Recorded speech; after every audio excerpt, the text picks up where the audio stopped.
Antigamente, ir ao cinema era algo sério, tão sério que até uma lei municipal foi criada. A lei de 1950, ele estabelecia as regras, inclusive para assistir os filmes em Passo Fundo, que não se podia assistir de chapéu, era proibido assistir de chapéu. Na época que nós íamos ao cinema e para entrar no cinema você tinha que estar de casaco e gravata. Em Passo Fundo, os amantes da sétima arte tiveram o primeiro contato com os projetores no início do século XX. Eram pequenas casas de exibição, hoje sem registros. Em 1920 foi inaugurado o primeiro grande cinema da região. Onde hoje tem essa loja, nascia o Coliseu. Com capacidade para mais de 500 pessoas, o lugar foi o ponto de partida para os anos de glamour e mágica do cinema. O Coliseu reinou em Passo Fundo até 1948. Um incêndio quase o destruiu. Depois da reconstrução, mudou o nome para Cinema Real. Outro cinema importante para o município foi o Cine Imperial. Surgiu nos anos de 1940 e era um pouco diferente para a época, porque pela primeira vez a cidade exibia filmes adultos. No final da década de 1960, surgiu o Cine Coral. Era o quarto cinema em funcionamento na cidade, mas não durou muito tempo. O motivo? Ficava longe do centro de Passo Fundo. O Cine Teatro Pampa talvez tenha sido o mais conhecido de todos os cinemas de calçada da cidade. Foi inaugurado em 1962 e se tornou a mais luxuosa casa de espetáculos do interior do estado. Na plateia, cadeiras estofadas e um espaço para quase 2.000 pessoas. O Cine Pampa funcionava em frente à Praça Marechal Floriano, bem no centro. Para o Gilberto, foi aqui que cresceu o amor pelo cinema. Ele estava na inauguração e lembra do primeiro filme que foi exibido. E me lembro até hoje do filme que passou aí, né? Que era um filme chamado Candelabro Italiano.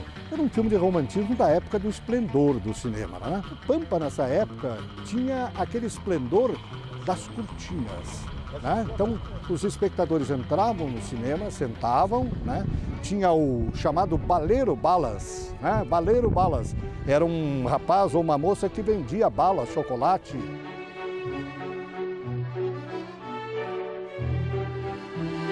E ir ao cinema era muito mais do que só ver um filme. Nós ficávamos na frente do cinema um tempo antes de começar o filme, fazendo uma troca de gibi, que eram as histórias infantis que nós líamos muito, né? Aliás, todas literatura em quadrinho, que nós trocávamos entre amigos ou conhecidos ou outros frequentadores do cinema, nos matinés. E o seu Mário, que trabalhou como operador de cinema por quase 30 anos em 3 locais da cidade. Eu iria até 90 anos, se Deus quisesse, né? Ou mais, que é amor. Eu orgulho disso aí, de poder fazer alguma coisa e aquele amor, né? E para o seu Domingos, não era só o glamour que encantava, era o romantismo. Naquele tempo eu achava bastante romântico. Para mim o cinema era uma coisa assim, um lugar bacana até para os namorados, né? Chegar e sentar no escurinho do cinema e assistir um filme junto, era interessante. Muitas vezes a gente chegava aqui, o professor não aparecia, aconteceu muito disso aí, né? Aí então nós tínhamos um carro para 4, 5 pessoas para voltar, enquanto os outros estavam na aula, nós vinhamos para o cinema. Então... Para ele, as sessões de cinema eram especiais, fascinaram tanto que na época ele ousou fazer um filme. Na foto de 1975, a lembrança da câmera. Pelo fato de ter feito esse filme, eu voltei àqueles anos lá, da calçada. Chegar ali, o pessoal olhando no cartaz, já querendo saber qual é a história antes, só olhando os cartazes, né? Apareciam ali. Então eu voltei ao passado com isso, porque é uma coisa que eu fiz exatamente como era feito há 50 anos atrás.